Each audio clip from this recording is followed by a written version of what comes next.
I believe in him. And there's a lot of people that don't, and he gives you the right to do that. But I just want you to know that faith does have purpose and value, and it can be used intellectually.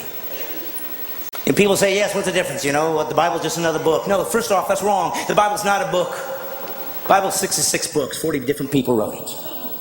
Over 1,500 years. There's never been a book like that in history. Ever. Does that make it the Word of God? No. It just means it's worth considering.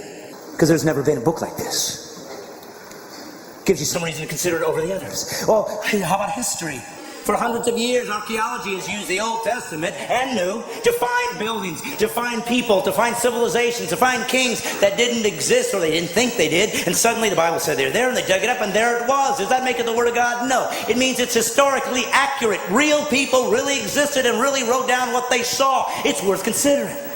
And then they said, we're going to have God show up, and lots of people said that. Lots of religions say it. Don't worry, we'll prove it as a rational God would do. I will do prophecies. I will show that I am not trapped in linear time, that I can see beyond where you are. I will give prophecies to tell you what the guy, when I show up, when God appears on earth to reveal himself, I'll show you what he's going to look like. Over 300 prophecies. And then a man showed up one day named Jesus. And he said, I'm that guy. And he fulfilled all 300 prophecies. That's impossible. People could say, well, yes, they just wrote it afterwards and filled it all in. But we know that the first Greek translation of the Old Testament was done 250 years before Jesus was born. So how could they possibly know that he'd be born in Bethlehem? How could they possibly know he was going to be crucified when crucifixions didn't even exist as a capital punishment yet? How could they know that he'd be betrayed for 30 pieces of silver 250 years before there was a Jesus? Does it make it the Word of God? No, but it's starting to get close. And then Jesus said he would fulfill these things and did miraculous things to prove I'm not just a guy talking like everybody else. Look what I've done. And some people believed and some didn't. That's how humans are. And then he said this, I'm going to prove it to you. I'm going to die. And I'm going to come back to life. Nobody's ever done that. And he died. And all those who were with him 3 years ran in fear, as would all of us. And they ran away and they said, I guess we were wrong. And then something happened. Something happened that made all of these guys come back and be willing to be martyred for this belief system, except for one. Of course, John was sent off, but everybody died a martyr's death. What was it for? Because they thought they were going to get rich? There was no riches here. There was no riches. The Roman government hated them. They wanted them destroyed. They'd use them as people that could be eaten alive by animals for sport and entertainment. You were kicked out of your culture. The Jews weren't going to take you in, so there was no value there.